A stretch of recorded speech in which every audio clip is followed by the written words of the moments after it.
Hi friends, welcome to our channel random birds. బుల్లితెర ప్రేక్షకులు ఎప్పుడెప్పుడా అని ఎదురు చూస్తున్న బిగ్ బాస్ 8 సీజన్ వచ్చేస్తుంది.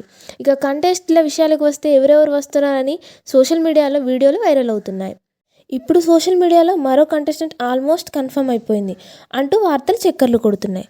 ఆమె ఎవరు అంటే రేఖా ఘోష్. ఈమె ఎవర్రా బాబు అనుకుంటున్నారా? చాలామందికి ఆమె అసలు ఎవరో కూడా తెలియదు. ఈమె ఇదివరకే ఒక 3 సినిమాలు చేసింది, కానీ అవేంటో ఎవరికి తెలీదు. కానీ క్రికెట్ లవర్స్కి మాత్రం ఈమె పక్కా తెలుస్తుంది.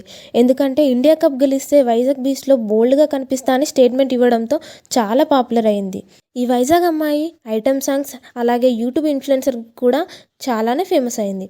ఇక ఈమె గత 2 బిగ్ బాస్ సీజన్ నుండి బిగ్ బాస్కి సంబంధించిన రివ్యూలు ఇస్తుంది.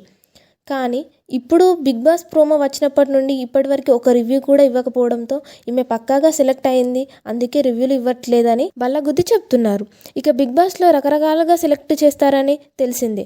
ఇక రేఖా ఘోష్ని హౌస్లో అల్లరి పిల్లగా అందరితో కలిసిపోయి ఉండేలాగానో లేదో హౌస్లో గ్లామర్గా ఉండి కుర్రాలని ఆకర్షించేలాగా ఉండిపోతుందనే టాక్. ఇక ఈమె ఇంటర్వ్యూ కూడా అయిపోయిందంట. ఇక హౌస్లో వచ్చే రేఖా ఘోష్ గురించి మీరు ఏమనుకుంటున్నారో కామెంట్ చేయండి. ఇలాంటి మరిన్ని లేటెస్ట్ బిగ్ బాస్ అప్డేట్ కోసం మా ఛానల్ని లైక్, సబ్స్క్రైబ్ చేసుకోండి. Thanks for watching.